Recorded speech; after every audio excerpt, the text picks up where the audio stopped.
In this video, I'm going to show you how to share Instagram story to WhatsApp status. So in order for us to get this done, let's go ahead and open our Instagram, and then let's go ahead and try to check our story. So it should be this one right here.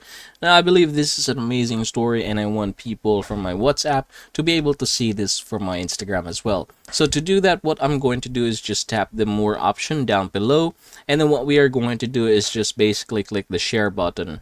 After clicking the share button, you have different options down here, and then under the up list, you should be able to see here your WhatsApp. So just go ahead and try to click that one. So mine is down here, and then what I'm going to do is head over to my status. I'm just going to tap it, and then I'm just going to go ahead and click this one right here, and then click the share button in order for me to be able to share this as well to my WhatsApp. And yep, once they click that one, they should be redirected here to my Instagram in order for them to be able to see my story.